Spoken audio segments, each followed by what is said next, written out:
SSC requirement case যা হচ্ছে হবে, সবাই আমরা ডিজার্ভ করি, এটা বলছে বঙ্গাই, অরিত্র, সবাই বলছে।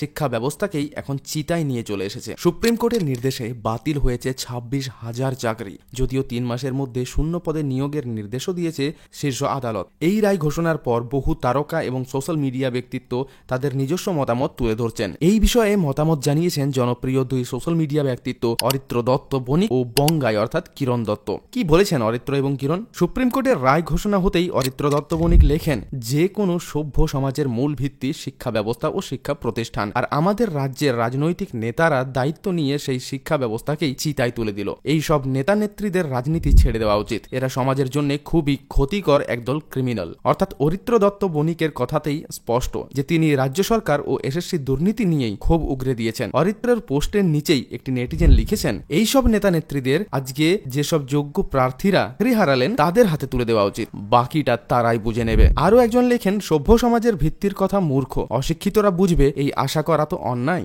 আরো একজন লিখেছেন, কিছুতেই মেনে নিতে পারছি না এরকম রায়, যেটা এত নির্দোষ মানুষের জীবনকে নিয়ে নেবে, এটা মানা যায় না। কেউ প্রশ্ন তুলছেন, 26,000 ফ্যামিলি অসহায় হয়ে গেল, চাকরি তো গেলই, কিন্তু টাকা ফেরত কে দেবে? আবার কারো কটাক্ষ, কারণ রাজ্যটা আজ আর শিক্ষাই না ভিক্ষায় চলছে। এমনই অজস্র মন্তব্য উঠে এসেছে। এদিকে এসএসসি দুর্নীতি এবং সুপ্রিম কোর্টের রায় নিয়ে নিজের মতামত জানিয়েছেন বঙ্গাই কিরণ দত্ত। ফেসবুকের পাতায় লিখেছেন, আগে খারাপ লাগতো, বোকার মতো গলা ফাটাতাম, এখন মনে হয় যা হচ্ছে তা হবেই, আর আমরা সেটাই ডিজার্ভ করি। কিরণের পোস্টের নিচেও নিজেদের মতামত জানিয়েছেন নেটিজেনেরা। একজন লেখেন, আমাদের মনে হয় না যে আমাদের সাথে যেটা হয় সবসময় সেটা আমাদেরই কর্মফল, কখনো কখনো সেটা অন্যের কর্মফলেরও ভোগ করতে হয় আমাদেরকে। তারও সব থেকে বড় উদাহরণ হলো আজকে পেলাম, যেখানে এই 26,000-এর মধ্যে কিছু ব্যক্তি তো ছিলই যারা নিজস্ব যোগ্যতা এবং দক্ষতার দ্বারা চাকরিটা পেয়েছিল, কিন্তু কিছু স্বার্থপর লোভী অযোগ্য ব্যক্তির জন্য তাদেরও সর্বনাশ হয়ে গেল। কেউ লেখেন, আগে রাজ্যের বাইরের মানুষ ওয়েস্ট বেঙ্গলের নাম শুনলে রেসপেক্ট করত, কিন্তু এখন নাম শুনলে হাসাহাসি করে। কারোর মন্তব্য,